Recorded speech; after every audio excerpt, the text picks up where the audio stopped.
Welcome everybody to this policy exchange event. My name is David Goodhart of this parish.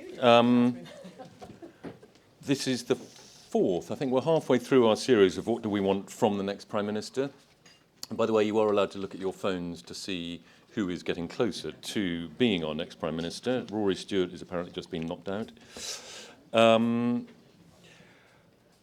We have been slightly confused about the title of this event. Are we talking about education in general, or are we just talking about schools? We are, I hope, going to talk about education in general, although probably focusing mainly on schools. We do have the recent AUGAR review. We've got the rather problematic T-levels sort of lurking in the background. So there are lots of very important, as it were, sort of vocational and post-school issues that it would be good to touch on too. Anyway, we've got an excellent panel all squashed together. I'm not going to join them. I'm going to go and sit down there so I don't disrupt the ship. But we have, and actually you might as well speak in this order if you don't mind, Nick Gibb, who is Minister of State for School Standards, Lucy Heller, who is Chief Executive of ARC, Katharine Birbalsingh, founder and headmistress of Michaela Community School, the great avant-garde of traditionalism, and a school very lavishly praised by the man who is almost certain to become our next Prime Minister, Boris Johnson. Next to Katharine is Sir Anthony Seldon, Vice-Chancellor of the University of Buckingham, and at the end is Luke Tryl, Director of the New Schools Network. Now, they are all meant to be talking for just 5 minutes. It does sound rather a short period to talk, having got you all here. But I will allow you perhaps to go on a little bit longer if you're very interesting. But we do want to leave, if possible, about half an hour for discussion. We have a small but exclusive audience, and I think we'll have a good discussion. So why don't you go first, Nick, and then can we just go down the line? Yep. Okay. Off we go. You don't have to get up. You can just sit down. Okay, super. Well, this has been quite an extensive period of education reform since 2010. So my opening line is we need to continue that process of reform because the job is not finished. And money now has become a key factor. And there are two elements of the money. First of all, capital. One of the things we had to deal with when we allocated more money to school funding about 18 months ago, the 1.3 billion extra, is we took quite a bit of that from capital. And that meant that we had to restrict how much capital we were spending on new free schools. And we shouldn't underestimate the importance of is that me? Is that somebody else? I think it's Anthony. Me. And I'm sure it is me. And yeah. What am I? I'm not doing anything. It's the charisma. It's the charisma. It's just touching the microphone. But stay very still. The structural reforms that we implemented in 2010 have been hugely important in driving standards. We have nearly 500 free schools. There are 8,000 academies. 50% of pupils now are being taught in academies. And we're seeing the developments of multi-academy trusts. We're seeing free schools like Michaela that are challenging existing education orthodoxies. And because of the constraints on spending in the last few years, we've had to restrict where those free schools are and confine them to areas where there's a need for new school places. That's a good use of taxpayers' money. But one of the key reasons for having free schools challenging orthodoxies is to allow parents or teachers or multi-academy trusts to set up free schools in areas where standards are poor, even if they have sufficient places, because they need to challenge the existing approach to education in those areas. So a future government, what a future Prime Minister, I would like that future Prime Minister, I would like him, as it will be, to focus on really ensuring that our free schools program is as iconoclastic as it was when it was first introduced. Secondly, we need to make sure that schools are properly funded on a revenue basis as well. I'm having meetings twice a week with groups of head teachers. And the great thing about the first Parliament, the first period of this reform, is that we weren't constrained by spending issues as much as we are today. There was a period between 2015 and 2018 when we didn't get as generous a settlement as we brought the deficit further and further down. The low-hanging fruit had been taken. So we do need to make sure that the next spending review is a good settlement for schools. And one of the reasons for that is that because we have a strong economy, we are competing with the other professions, accountancy, law, medicine, and so on, and industry and commerce for the best graduates. And we need to be able to pay teachers well to continue the remorseless rise in standards in our school system. In terms of the standards revolution, I am a passionate believer in the EBAC, the English Baccalaureate combination of core GCSEs. We have a target of 75% of pupils taking that core academic core by 2022 and 90% by 2025. People think that's a very ambitious target. It requires that proportion to be taking a foreign language in our schools. But I can take you to schools where they are getting that percentage of 15 and 16-year-olds entered for that combination of GCSEs. It can be done, and we need to make sure that we continue to push that target and deliver that target. Phonics is something dear to my heart. The phonics screening check has been in place now since 2012. So we just had this week, and this 12, 13, 14, the 8th, is it? Phonics check being sat by schools. When we first introduced it, 58% of pupils reached the expected standard. Today, that's 82%. But what that hides is the free school meal children, because it's 70% for free school meals, 82% overall. There shouldn't be a gap. This is not culturally dependent. You don't need books at home or theatre trips or discussions of knowledge-based things at home to do well in the phonic check. It's purely a mechanical teaching exercise. So we need to make sure we are getting proper teaching spread throughout the country. That's why we have these 34 English hubs with a training centre designed to spread best practice in the teaching of phonics. Newham, one of the most deprived parts of the country, that borough achieves 88% in the phonic check, and their free school meal phonics results are 83%. So children from a disadvantaged background in Newham will be getting above the national average in the phonic check nationally. Ofsted framework, very important that new inspection framework is embedded in where I thought I saw Amanda here somewhere, is embedded, and though it is, it's an excellent new framework that will put EBAC at the heart of a school's curriculum.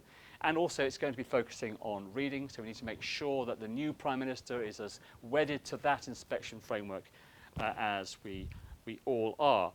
Teacher training is something that we have. Tell me when I'm running out of time. Okay, teacher training is absolutely key.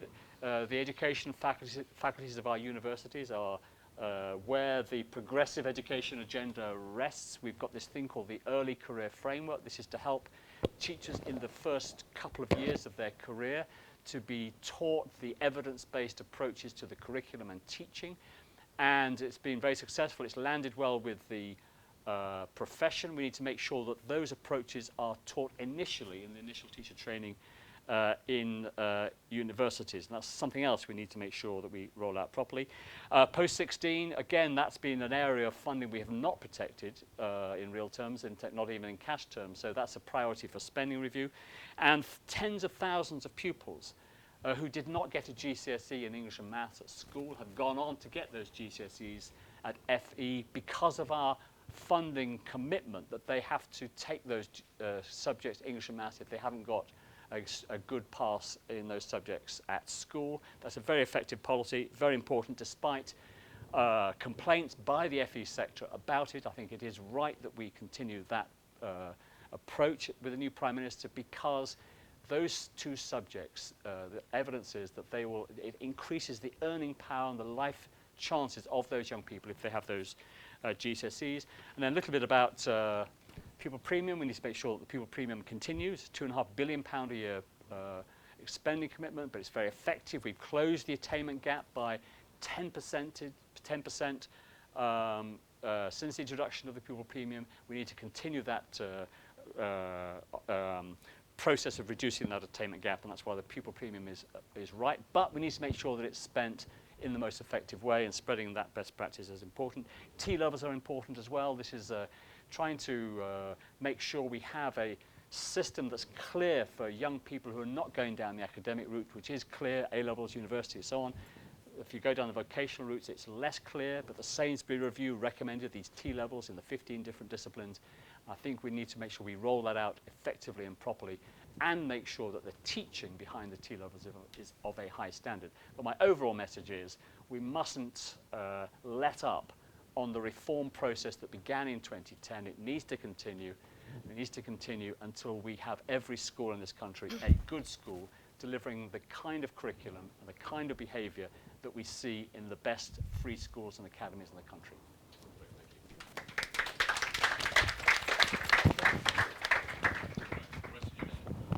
Fine. Mine's speedy. I think when David first asked me the question, the temptation as somebody sort of involved with a multi-academy trust was to say that what we would really like was just some more cash and to be left in peace for a while to get on with our work, and a kind of moratorium on new policy would be quite welcome. But taking this seriously, I sort of thought carefully about what I would really like from the new Prime Minister. And I thought that there was probably a danger that, like the possibly apocryphal story of the British ambassador to the US, who was asked by the Washington Post what he wanted for the holiday season, what were his wishes for the holiday season, and then looked in slight horror when he read through the various ambassadors giving their answer this, and the Finnish ambassador had asked, said world peace, and, the German ambassador said an end to the sort of Middle East problems in the Middle East, and said, oh, I always think, sort of half a dozen decent bottles of claret are very nice at this time. So mine is perhaps more on the Finnish ambassador side, because taking it literally, I'd say one of the things I would be really interested to see is education policy that is consistent, thought out, and for the long term. And that, as somebody now in Department of Education term, feel like very much an old timer, the kind of turnover of ministers, of civil servants, and of policy is wearing. And it seems to me, if you think, as I suspect most people in this room do, that education is one of the most critical areas of policy, that it's an investment in the future, an investment in our country's success, we need to, it seems to me, to have a more consistent and thought-through approach, and that I would be quite in favour of saying we should be thinking long-term. So at minimal, it's saying if you want to have a school-led system, and it's not just on, I don't know, but if you want to have a school-led system, you need to give schools some sense of what they can expect, to be able to plan through the lifetime of a child going through school budgets, whether it's a question about, what the teacher pension or pay settlement is going to be, those would be good. But more broadly, making sensible decisions about what we as a country want from our education system. What should qualifications look like? I think there's absolutely room to think more radically about how we work on qualifications. There's still a mess in terms of the 16 to 19 piece of what GCSEs are doing, what A-levels are doing. Vocational education, I think, is still a mess, T-levels notwithstanding. But that needs careful, long-term thought, and it needs, to some extent, not quite cross-party, but certainly some broader consensus to do that. If you're going to sort of push me on specifics, I'd say that qualifications piece.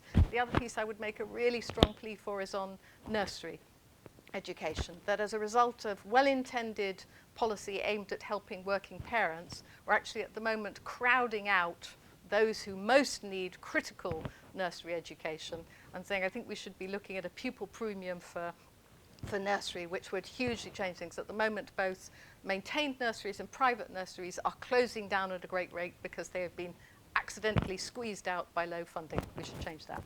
Boom, that's mine.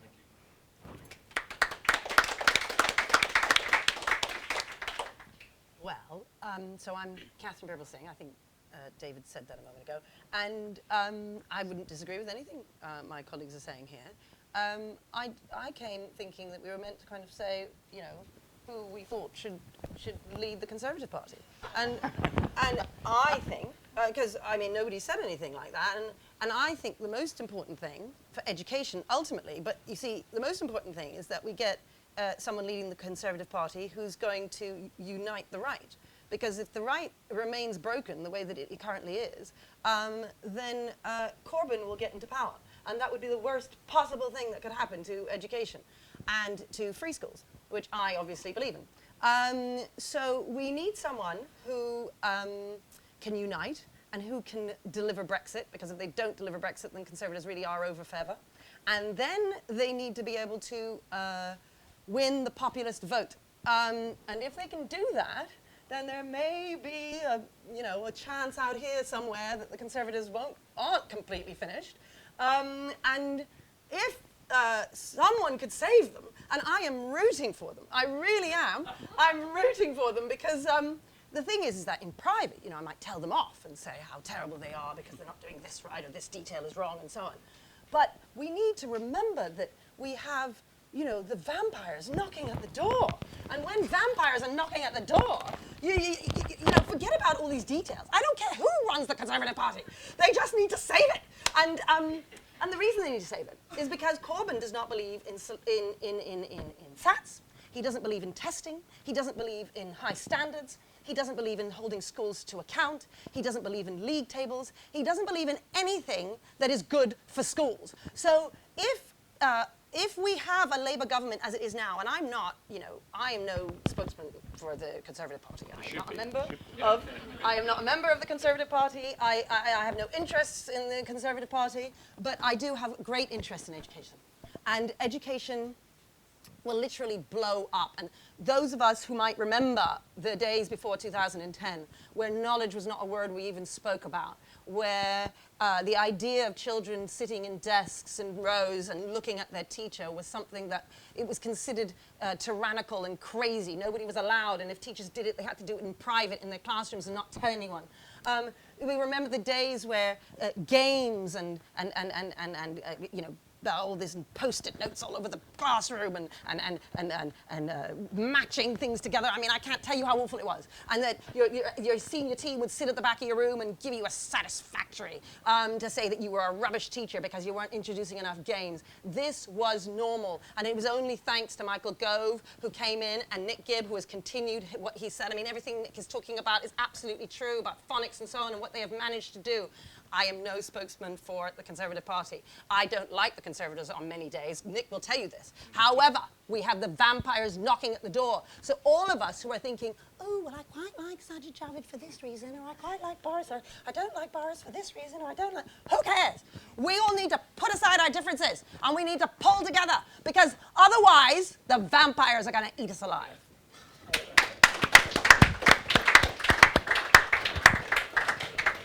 Go viral. So I think we've just found the new leader of the Conservative Party, frankly, a lot better than what we've got on offer at the moment. And I was reminded, listening to Katharine there, who remembers Katharine coming, who remembers when Katharine first came to fore at the Conservative Party Conference? Another round of applause for Katharine.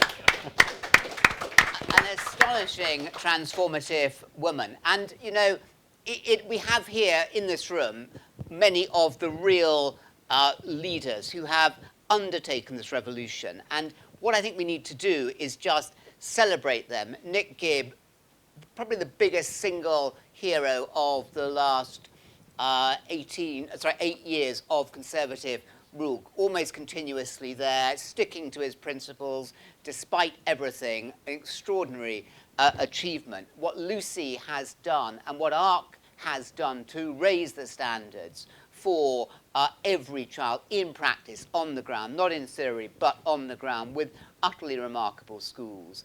And in the audience, we have Amanda Spielman, who I think will go down as the greatest head of Ofsted for Chief Inspector for the last 25, 30, 40 years, because she has the intelligence to understand what it's all about. And we have Toby Young, who did a fantastic amount to change the whole way that we think about the organisation of schools, not least with his own school, and Michael Gove, who is not here. And these have taken us so far, but I think what we're going to do now is go forward to a new era. And that's just what I want to talk about in my remaining 3 minutes, with 5 points. It isn't all lovely in the garden. It isn't all right. And if we don't we just have more of the same, we're not going to get it right. And I'm going to give you just some factors which are true and disturbing. So up to 1/3 of people are coming up to university, and you can't trash all of them. You can't trash all of them and say they have a mental health condition. Now, sure, a lot of that's not down to schools, but what is the responsibility for schools to try and help that? Because the damage to their lives and the economic efficiency of this country is profound. 1/3 with mental health conditions. You have 1/4 leaving who feel that after 12 years of investment in schools, they have really not been recognised and haven't achieved. What's it like to be one of those 1/4? And we have up to 1/2 of teachers who leave after 7 years. And by the way, in my experience, it's often the best teachers who leave, the sensitive ones, the ones who feel brutalized by the kids and by the tough regime, who take the time to learn. Without exception, 20 years is ahead. And I'm the only person in the country who has run schools, totally transformed 2 schools with the biggest upturn in league table performance from 256 to 21st on the Sunday time table. You know, I've done it, and it is tough, and the best teachers are the ones who found life difficult. So, a fantastic achievement, but actually, it's going to be down to the next 5 years that will make all the difference, but whether we can take it forward. So, what we need to do also is to recognise the 4.0 revolution. I'm sorry this country doesn't get what's happening on 4.0, and AI is one of the technologies of the 4.0 revolution. But if you go to Uruguay, you will find extraordinary. If you go to the schools I talk about in the Fourth Education Revolution book, all profits, like with all my books, to charity, so I can tell you about it. We are streets behind what is happening there. And so my university is pioneering the first 4-point taught undergraduate and postgraduate degree. What actually is the frontier between what can machines do best and what can human beings do best? And we are trying to get, if Luke will let me over here, start a free school that will test again the frontiers of what down at primary level, so this country can actually have a top exemplar to see what are these technologies, what is the human residual, what can machines do, so that we can use this. And it is about the society into which they're going to be living and the jobs. And already there is a massive disconnect between what employers want and the skills that we get and what universities are doing. Universities are often, as you know, in their own world.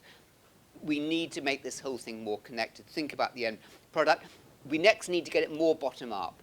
You know, you can't keep haranguing people and keep their goodwill. Another 5 years of haranguing and say, you will do this, you will do this, you will. It has to be more organic.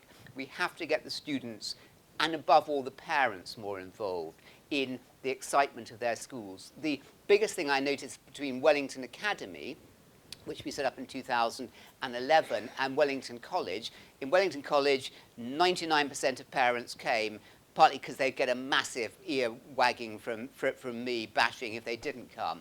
At Wellington Academy, you know, not so much, 20%. And that's simply not, you know, good enough. We have to get that involvement. We have to get it more organic from parents, from teachers, really loving this stuff, and from the students themselves. No organisation, no system can keep going if it's all top-down driven. So that's a key point, agree with it or not. And then just 2 more. Families have to be more generally involved. Family is economists now have discovered, 200 years after and 250 years after Adam Smith, that families matter. The most successful societies have families at their very core and root. We need to be involving families more in schools, but we need to be teaching our children about families and what it means, and savouring and the sacred far more in schools, so that they understand responsibilities, including responsibilities about having children. And finally of all, so I run University of Buckingham, Britain's first independent university, set up with significant help of the IA. I'm sure Policy Exchange would have been there had Policy Exchange existed at the time. And there is not a free market in education. I'm graduating next week our first medical students. We educate our medical students at 30% less than in the 33 state-funded medical schools. And yet for 3 years I've been talking to Nick Gibb's colleagues. I've been batted between education and health and NHS England and Public Health England and the Office for Students. Nobody is interested in creating a free market in higher education. Alan Smithers is here, the most cited education academic in the country, been at Buckingham all his life. We have a fantastic education department under Barnaby Lennon, head of the Independent Schools Council, with a passionate commitment to, as of all those heroes I spoke about at the beginning, to seriousness in education, serious standards for all, serious academic standards. You know, we're not going to get that unless we have a free market in higher education, because higher education, it's lost its credibility. 25 years ago, universities, respected universally, like with bishops, we need to really break this up and to get universities far more responsive to the students, to society, to the economy. Free market, please. Thank you.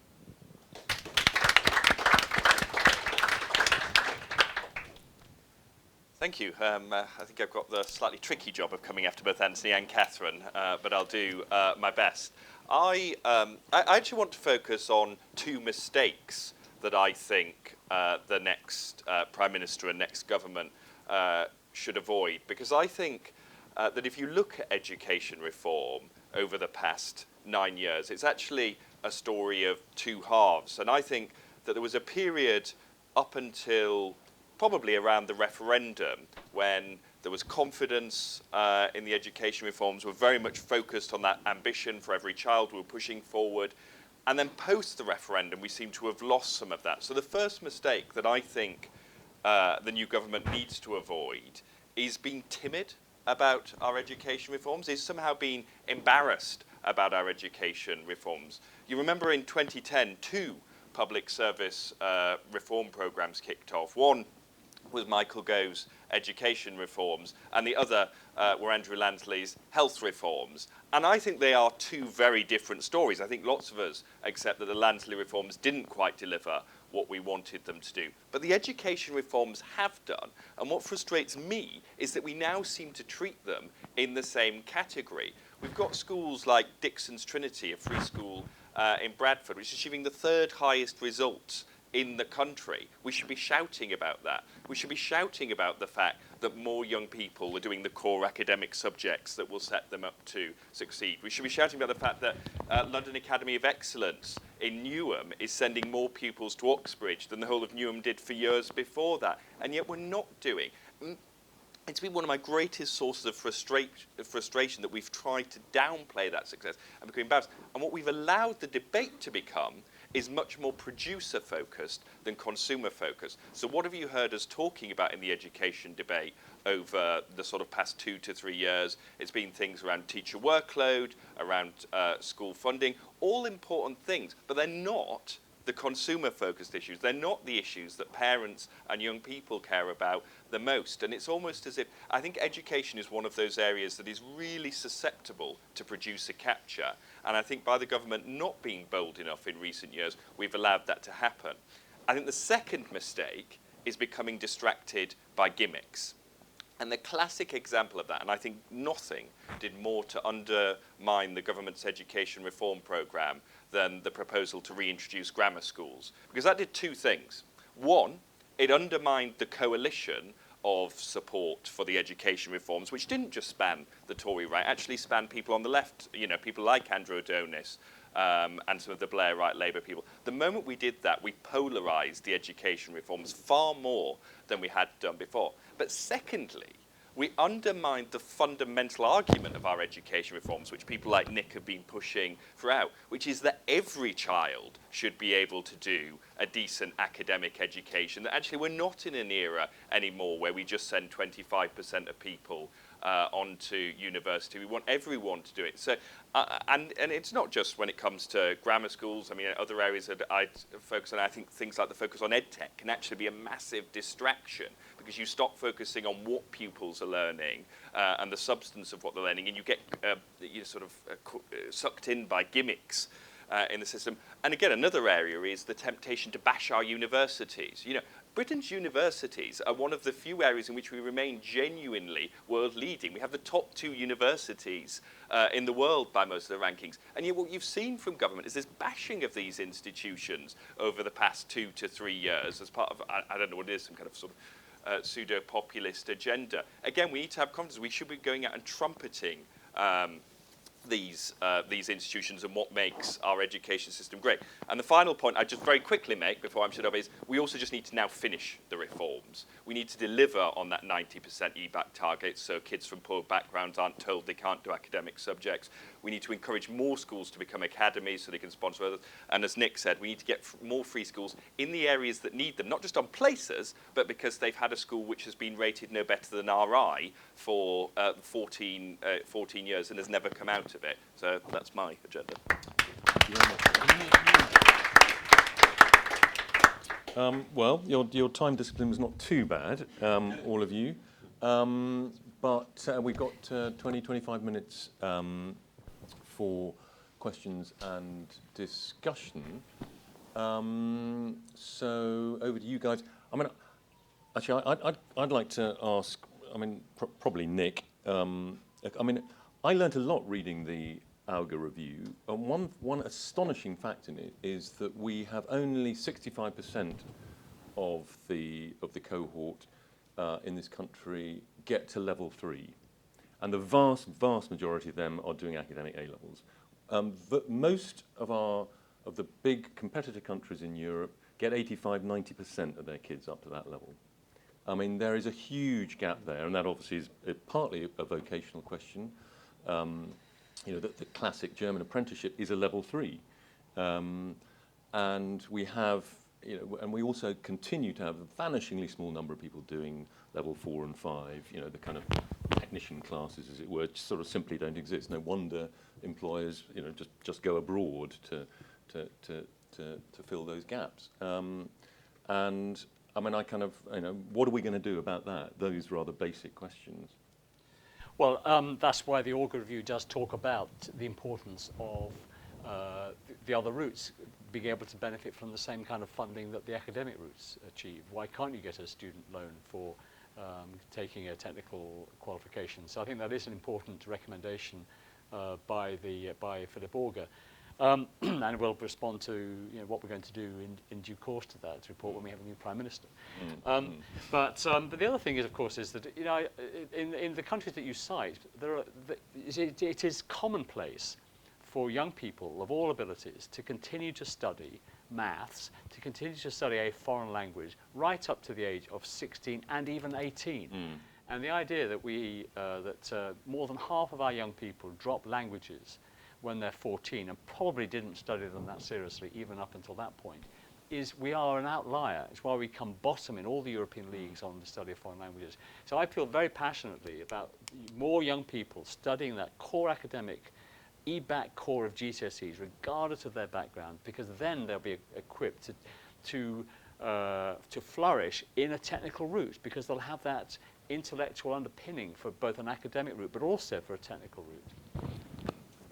Anyway, who wants to step in with a question? Toby.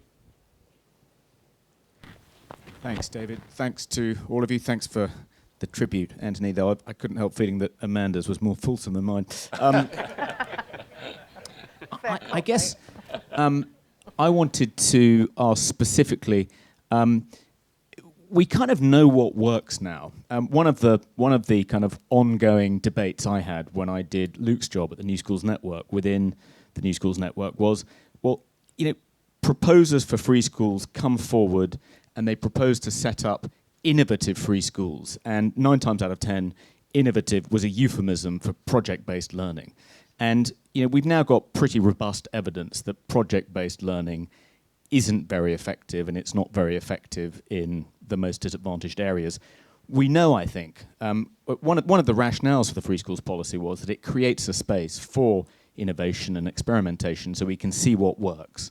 But we now, I think, have enough evidence. We now know what works. As Luke said, it's schools like Trinity Dixon, it's schools like Michaela, it's schools like the Talhidal schools, the King's Leadership Academies, ARC Academies, Harris Academies, the Inspiration Trust, what Barry Smith's doing in Yarmouth.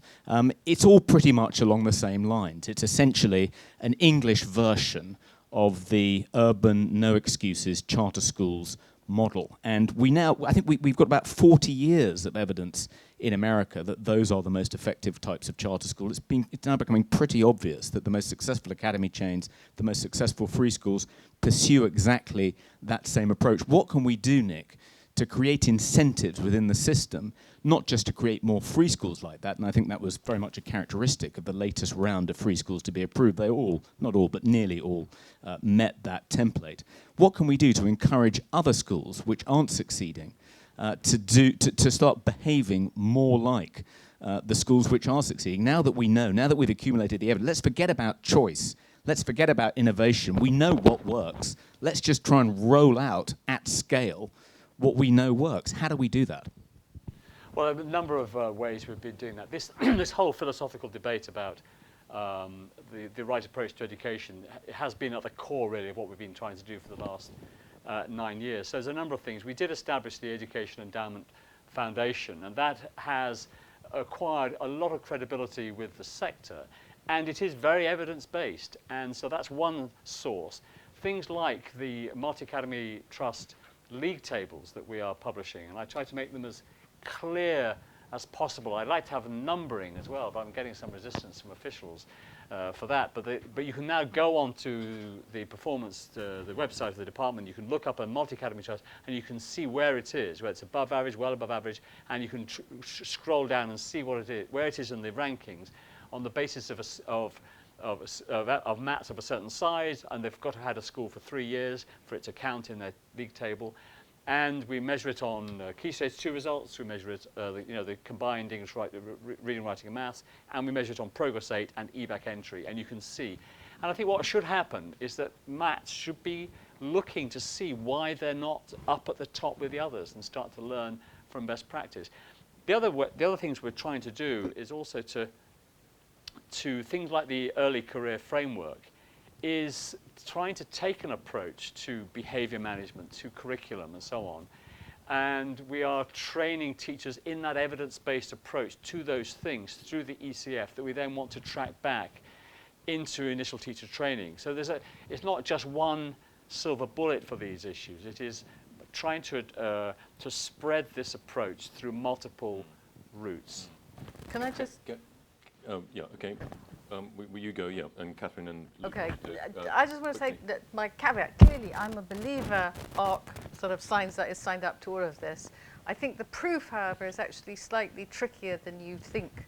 And I've just been at the EEF this morning. We were talking about sort of what the evidence shows and doesn't show. And if you aspire to the sort of gold standard of the random control trial, there's not much that is proved, and part of the problem is that, unlike medicine, education depends critically on the quality of implementation. So one of our problems in the academies movement is there are been some great people. There's also a tail of underperformance, and not all those people, had different policies. Not all those people were the progressives. Some of them implemented zero tolerance badly.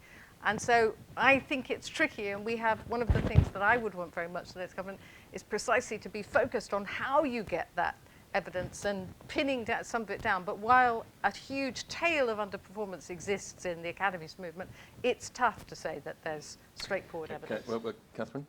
Yeah, I mean, the thing is, Toby, I think your question is rather unfair on Nick, because you're asking the impossible, and I think you know this from your own experiences.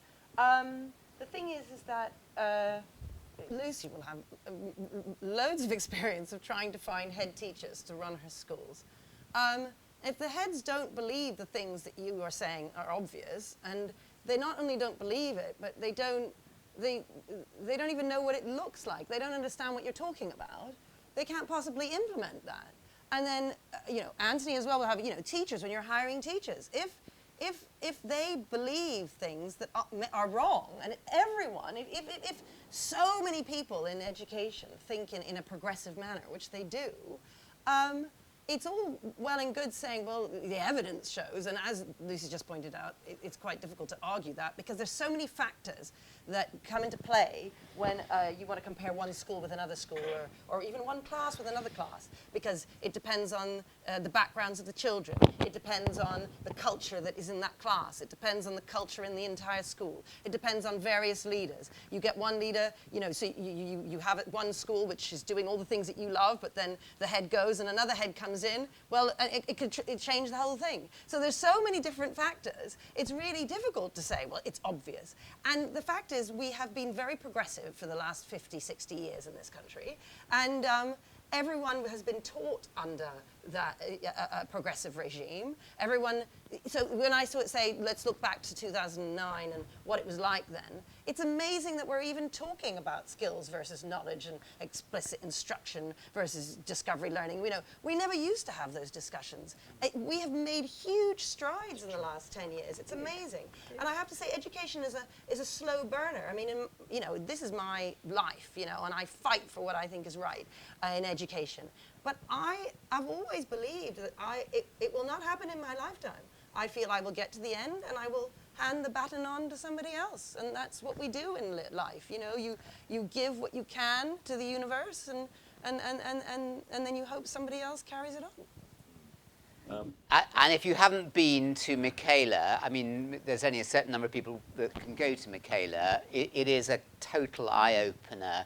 And if you haven't been to an ARC school also, my life was transformed when I went to King Solomon Academy about 10 years ago. Utterly transformative. But we're dealing with human beings. Teachers are human. They're not machines. Children, students are human beings. And parents are human too. Unless you engage their hearts and their souls as well as their minds, it isn't just a question of hammering them down and telling them what to do. This isn't art. It's not a science. And science is often not a science either. And Katharine has on her wall Aristotle. And Aristotle says that, if education isn't about the development of the character, nothing. And we need to do that. We need to recognize it's a human being. And when Katharine goes, it will be a wobbly time for that school because our country is full of great MAT leaders, individual school leaders who go, and then you recognize that it is actually an art. And so we need the science. Definitely right, Toby. The EEF has done a fantastic job. It takes us a long way, but it only takes us so far. Mm.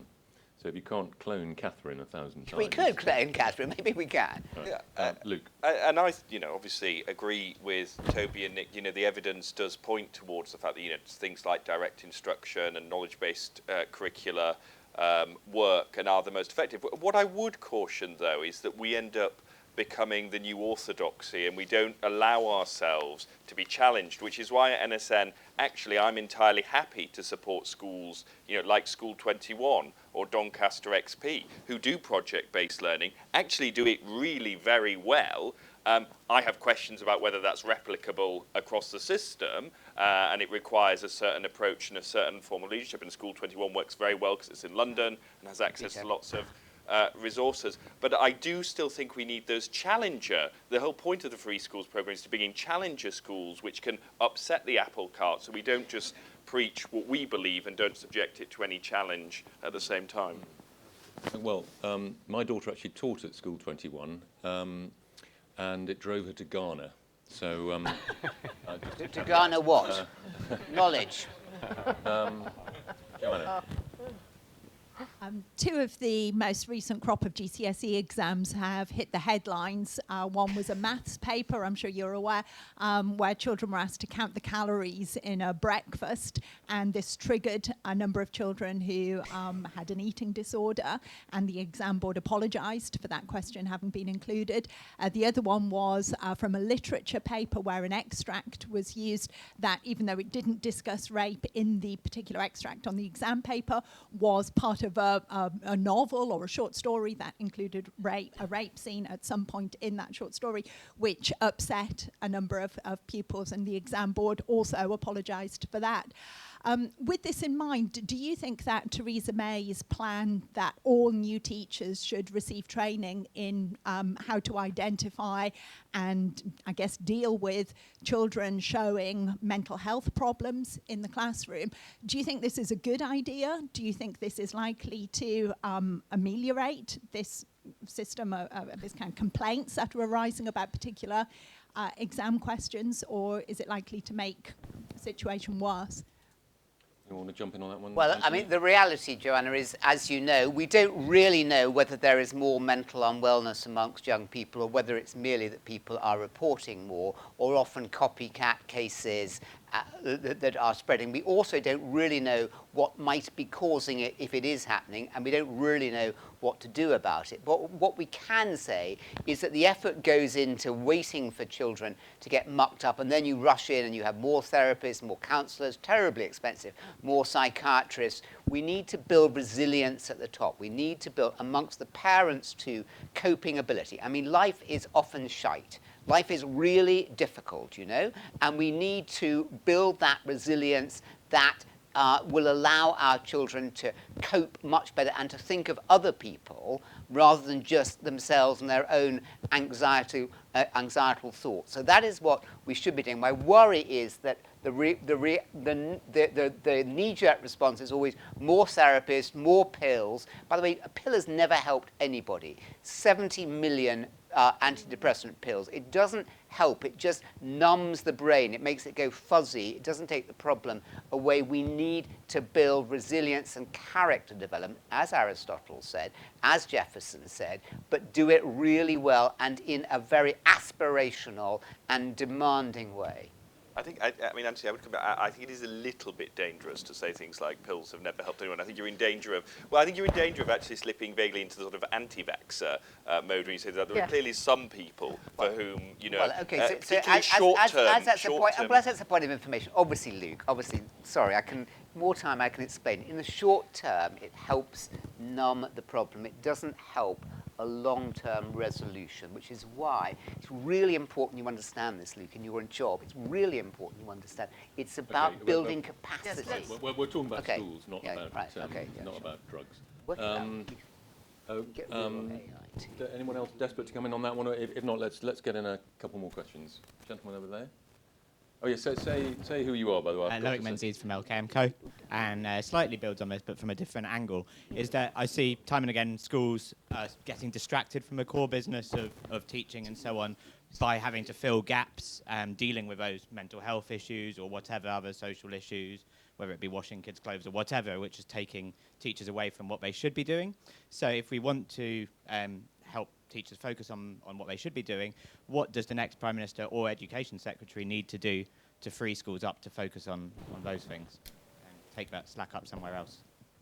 At Ofsted, when I was there, we did a bit of work looking at why there was increasing pressure on sort of statutory children's care services, which is vaguely similar to the sort of pressure that schools. I think the pressures have been pushed to two ends, one onto schools and at the other end onto statutory services. And I think the biggest mistake in terms of the government's austerity programme, much of which was necessary and no support, was to cut the early help that was available in lots of local authorities, or to cut the budgets for that. So things like youth services, crime preventative services, things like that, actually, which played a big role. And what's happened is that's gone, and so the pressures have gone, as I say, on one end to schools to tackle it, and on the other end into statutory services in the more serious cases. So I think the new government should focus on reinvesting in things like youth services and early help.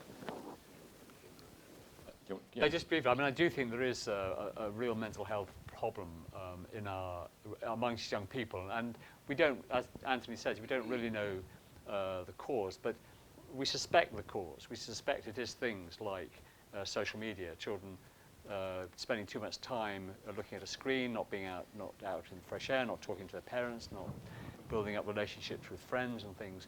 I think that can have an impact, but the head teachers report to us that it is an increasing problem, and we have to address it, and that's what all the Green Paper proposals are about. It's a very well researched approach. Peter Fonagy is a leading academic in this area, and he's advised us very carefully about early intervention, and then we have these mental health support units. We're going to support schools with some clinical intervention, and then reducing the waiting times for CAMS. And the extra significant funding that's going to the health service, £20.5 billion a year extra by 2023, a high proportion of that money will be going into mental health services to help relieve the pressure on schools, because you are right, teachers are not mental health professionals, they are teachers. And they are doing increasing amounts of work in this area, and we want to make sure that they have the professional clinical support, and we have a mental health lead in every school supported by these mental health support units. And it is something that the Prime Minister takes seriously, and I think it's an issue that we all take seriously in government. Katharine? Well, everyone nowadays is saying how there's lots of money to give to education, which I'm very pleased about, and they ought to spend that money on what you were just saying. The number one reason why children are struggling these days is because of those smartphones and the video games. And parents are not informed.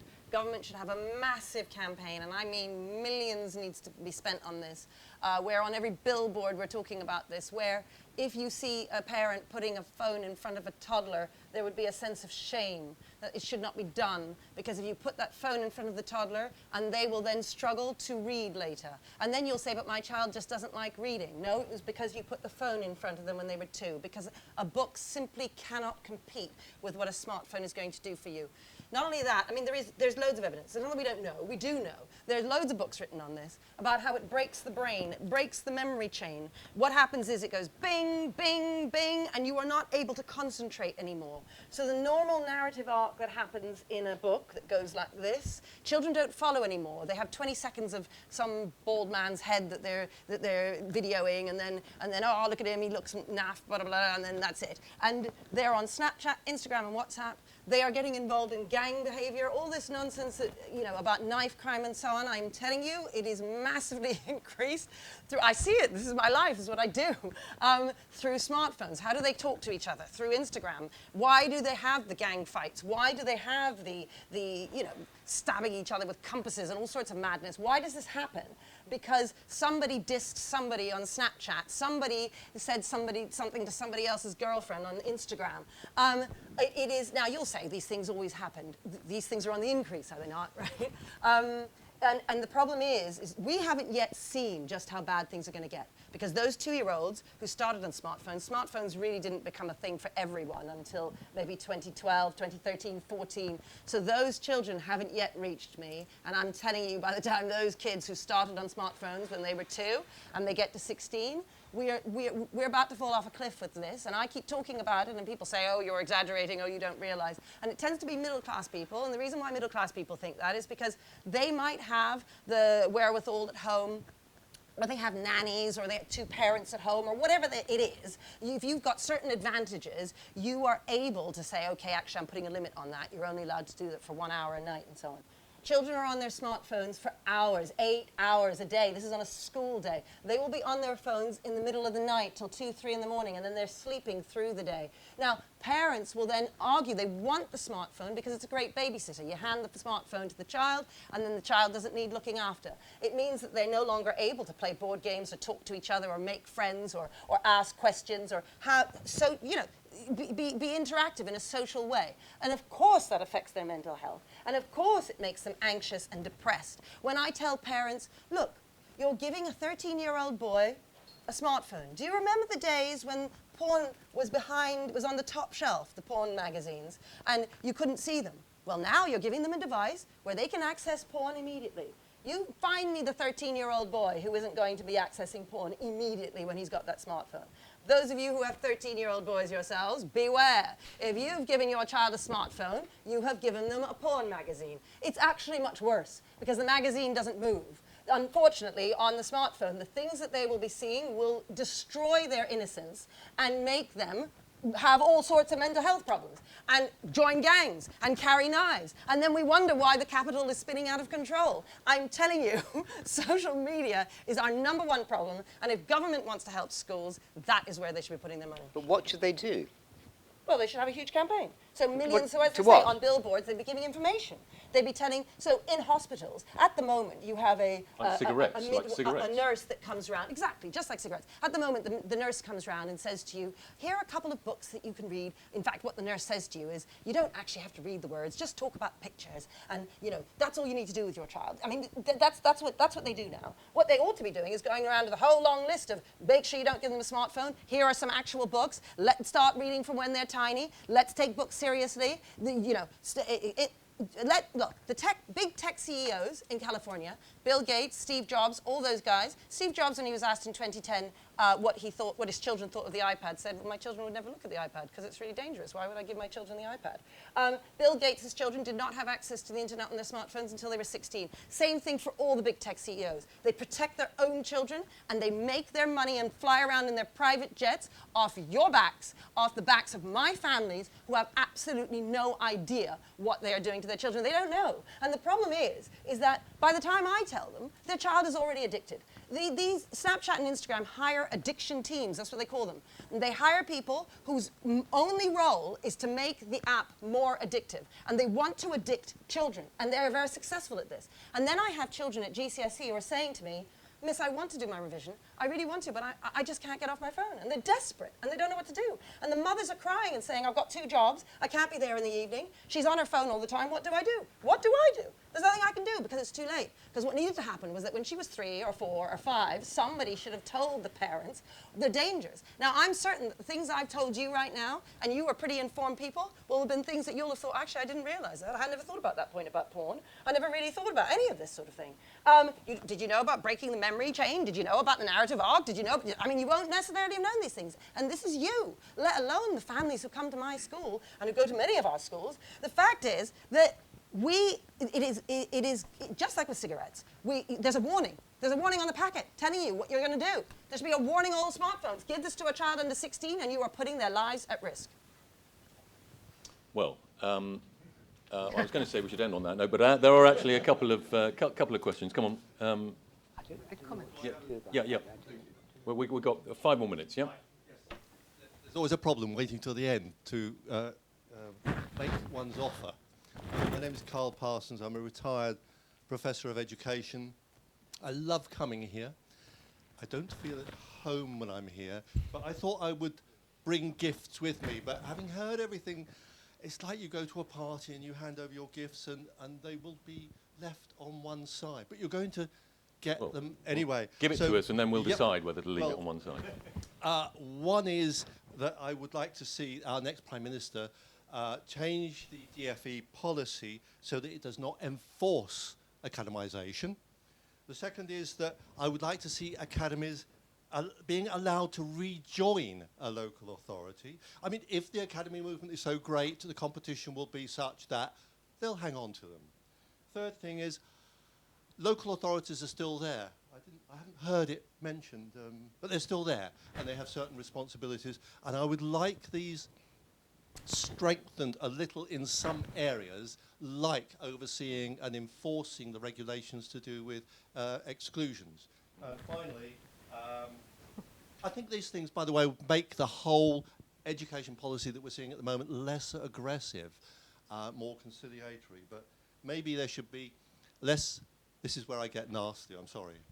Only a little sorry. But less slush money, less, or more adhering to the national pay scales and a ceiling on those obscene high salaries. Thank you. Lady in pink. My name's Alison Main. I'm Chair of Trustees of a Multi-Academy Trust in Hampshire. And I was just going to say thank you to all of you. I think it's very interesting to hear. But when you are actually at the chalk face, as they call it, as opposed to the coal face, it is bloody hard out there when you've got no money. Yep. And that is the fundamental point. You know, I believe in so much of what you are saying about standards in education, about all the reforms that have taken place. I do also agree with you about the dangers of smartphones, you know, and schools are now trying to ban mobile phones. That's fine, you can ban them for 6 hours a day, but that actually doesn't change the problem. The problem is a whole social issue problem. It's not just an education issue. However, I do think that the fundamental thing is that, you know, we are all battling out here to put in place what you believe what we believe as well, all this stuff recently with the change to the framework, and I think everything that Amanda Spielman has put in place, and what she said at the weekend to the NGA, fantastic, 110% behind it, would really like to be able to do it all. We've got no money. It's that fundamental. So we need more money in education on a per pupil basis, not on an overall basis, but on a per pupil basis across the country, more money and fair distribution of that money. Okay, how about a final comment from everybody up here, perhaps ending with Nick, as opposed to starting with him. And perhaps, the one thing that has always very briefly mentioned by the gentleman then, the whole business that often hits the headlines of school exclusions, and indeed the whole issue of school behaviour. We did a big report on school behaviour just a few months ago. In the light of what Katharine was saying about smartphones, are there kind of any meaningful trends in behaviour that one can detect, smartphone related or not, over the past few years? Perhaps final comments? Yeah, the one thing that I would cover is I think there is something we need to do around local authorities. I would actually approach it the other way and let local authorities run mats themselves and compete with academy chains. I think the problem with the old system was that you had local authorities with a monopoly. If a local authority can prove it's good enough at running academies, it should be able to, and taking schools beyond its geographical area as well. And on funding, I think we're all now in a stage of agreement where more money needs to go in. The key priority, though, needs to be making sure that it's being used well. It needs to come with some kind of efficiency agreement in a similar way to NHS funding deals.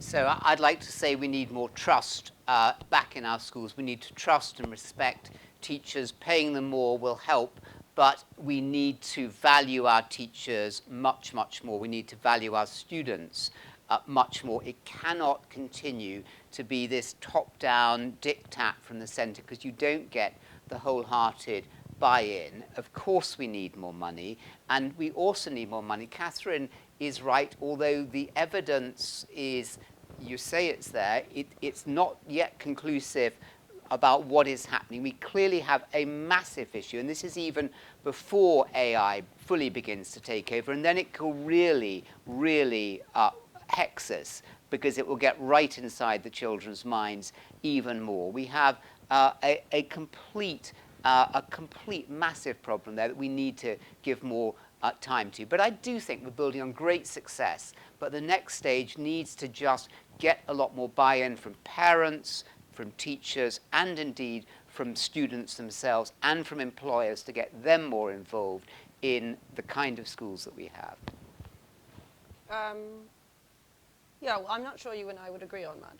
I mean, I'm sure you're very nice, but I think we would spend the whole day arguing. So there's kind of no point in me getting into that. With regard to the money, yes, of course I would love more money. I do worry that when that's all we talk about as head teachers, we are ignoring the fact that, for instance, over Labour's time, they more than doubled the education budget. And I'm really happy they did, and it's great to have that money. And, I'm not saying that's a bad thing, but results flatlined. There wasn't much, not much changed. So when all we're saying is, well, if you give us money, it will get better, well, that has been proved not to be the case. And that actually our values, what we consider to be important, the stuff that Toby was saying is so obvious, and it is obvious to some of us, but not to all of us. In fact, to very few of us.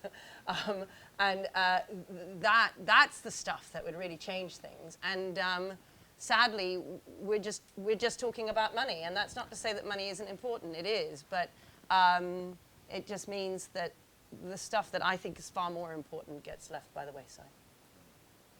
I agree. More money well spent would make a huge difference. On the local authority question, I agree with Luke that I think that local authorities should be free to sort of float off their own groups if they can run them. I also do see a role, and I think there is a question about the whole middle tier arrangement of who's going to take at a local level some kind of role in ensuring whether it's admissions, special needs, all those things needs to be done. It's not clear where that should sit yet, but I agree that it needs to be done. Yes. Might you say something about exclusions and? Okay, yeah. First of all, money. We've had to deal with the deficit with the first 5 years, 2010 to 15. We did protect funding, real terms increase per pupil, so maintaining real terms per pupil, and going forward, we're doing the same. Real terms per pupil is being protected. They had a gap in the middle when we were really bearing down on that deficit, when we were only able to protect it in overall terms. We are preparing now the spending review bid. A lot of work's going into it, and this is very, we want the best possible outcome for that bid, and that's work is happening right now. In terms of local authorities, yes, they do have a role, the kind of role that Lucy was talking about. I remember meeting a cabinet member for education who started to criticise some of the schools in her area. I'd never heard of a cabinet member from a local authority challenging any school in their area before. And now, because you've taken away that vested interest of being the provider and the representative of the people, now people are challenging those academies locally, and that is the role of local authorities. But the best thing that's happened with the academies program, I remember going to a primary school in my constituency many years ago and asking whether they taught multiplication tables. And she said, well, I don't know what the local authority's view is of that. And that's a genuine response to my question. And now the teachers are liberated from that. And what's been liberated also, now we have these debates, the research-ed conferences. We have teachers blogging and writing articles about pedagogy and content of the curriculum, and they're devising curriculum, and they're publishing curriculum. And I don't believe that would have happened necessarily. Social media has helped put those people in touch with one another, but I think the Academies programme has turbocharged that. And what I'm disappointed by with the educational faculties of universities is that they have not been at the heart of this debate. The debate is taking place on the blogosphere and at research-ed conferences and other conferences around the country amongst teachers. It is not happening, as far as I can see, in the educational faculties of universities. That's deeply disappointing in what are meant to be academic institutions. On the exclusions, Ed Timpson did a wonderful review of exclusions. We are concerned about why particular groups of young people are more disproportionately likely to be excluded than others. We take that issue very seriously. But we also need to maintain the discretion of head teachers to exclude pupils in exceptional circumstances when all else has failed, because we have to ensure that behaviour in our schools is good so that children can be free to learn and are not subject to bullying and all the other pressures that can happen on young people. And we need to allow teachers to maintain that good behaviour in schools. Well, thanks very much to Nick and the rest of you, and a round of applause for our excellent... Thanks, David. Katharine Birbalsingh. Thank you so much.